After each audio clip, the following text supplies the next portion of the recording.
আসসালামু আলাইকুম সবাইকে। আজকে আমি আরেকটি নতুন ভিডিও নিয়ে হাজির হয়েছি। আজকে আমরা বানাবো হচ্ছে মাছ ভাজা, যেটা খুবই সহজ কিন্তু শেয়ার না করলেই না। প্রথমে আমি মাছগুলোকে একটু লবণ মরিচ দিয়ে ম্যারিনেট করে রেখেছি, তারপর গরম তেলের মধ্যে ফ্রাই করে নিয়েছি। আমাদের ভাজা শেষ, কালারটা খুবই সুন্দর এসেছে। তারপর আমরা ম্যারিনেট করা ওখানেই পেঁয়াজকে আমরা ভালো করে মেখে নিয়েছি আলতো হাতে। এইটা করলে আর কি ফ্লেভারটা খুবই ভালো আসে। তারপর আমরা একটা প্যানের মধ্যে তেল নিয়ে নিয়েছি। তেলটি গরম হওয়ার পর পেঁয়াজটি দিয়ে দিলাম। এটা খুবই সাবধানে করবেন, কারণ তখনই তেলটা গায়ে আসার সম্ভাবনা থাকে। তারপর আমরা নেড়ে চেড়ে নিয়েছি। তারপর ওখানের মধ্যে আমরা টপিংস হিসেবে টমেটো আর কাঁচামরিচ অ্যাড করেছি, যেটা ফ্লেভার খুবই সুন্দর।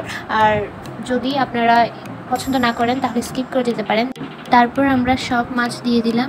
এই মাছ ভাজাটা খুবই মজা হয়েছে, আপনারা সবাই বাসায় ট্রাই করবেন। মাছ সবাই পছন্দ করে না, কিন্তু এভাবে যদি রান্না করেন 2 প্লেট ভাত নিমিশেই শেষ হয়ে যাবে। আমাদের মাছ ভাজাটা এখন কমপ্লিট হয়ে গিয়েছে। এটা হলো ফাইনাল লুক। খুবই সুন্দর একটা স্মেল আসছিল, আমরা ধনে পাতা অ্যাড করে দিলাম। এই হলো ফাইনাল লুক। কেমন হয়েছে অবশ্যই জানাবেন এবং ছোট্ট একটা ফলো দিয়ে আমাদের পাশে থাকবেন। বাই।